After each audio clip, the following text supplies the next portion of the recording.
না এবারে আপনার 100 টাকা বেশি, ছোটটা বেশি আপনার 80 না ধরে 80 টাকা বেশি। না এগুলো আপনারা মিথ্যা তারা সংবাদ দিছে। আসলে তারা 120-30 টাকা নেয়।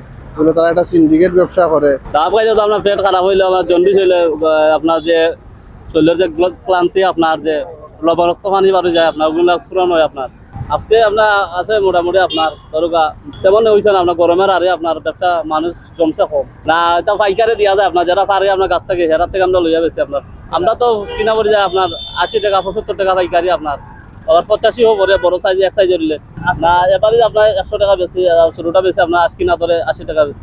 এই ডাবগুলা তো আপনার 120 টাকা 130 টাকা নেয়। ছোটগুলা মাঝে মাঝে 100 টাকা নেয়, কিন্তু 120-30 টাকায় তারা এখন রেট করে দিছে। না এগুলো আপনারা মিথ্যা তারা সংবাদ দিছে। আসলে তারা 120-30 টাকা নেয়। এগুলো তারা একটা সিন্ডিকেট ব্যবসা করে। এগুলোর বিরুদ্ধে আসলে প্রশাসনের একটা ব্যবস্থা নেওয়া উচিত। জি আজকে তো তারা ধরোকা 30, কোনো কোনো জায়গায় 150 টাকা হলো, বুঝছেন নি? আমরা তো রেগুলার খাই, না পারিয়া খাই, আমরা পরিশ্রম রাস্তাঘাটে কাজ করা লাগে, খাই। 120-30 কোনো 150 টাকাও আমরা খাওয়া লাগে। তো এটার বিরুদ্ধে প্রশাসনের একটা ব্যবস্থা নেওয়া উচিত আমরা মনে করি। বড় যেটা ডাব এটা বেশি বড় যেটা এটার মাঝে 10-20 টাকা মিলে, আর এটা হইলে ছোটটা কমাই যাবে চালা, এটা ছোটটা কম।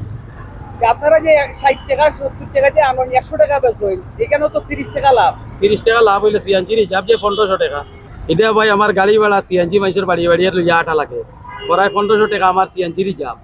এরপরে আধা দিন যায় কি, এরপরে কি আমার 10 টাকা টিকে ভাই।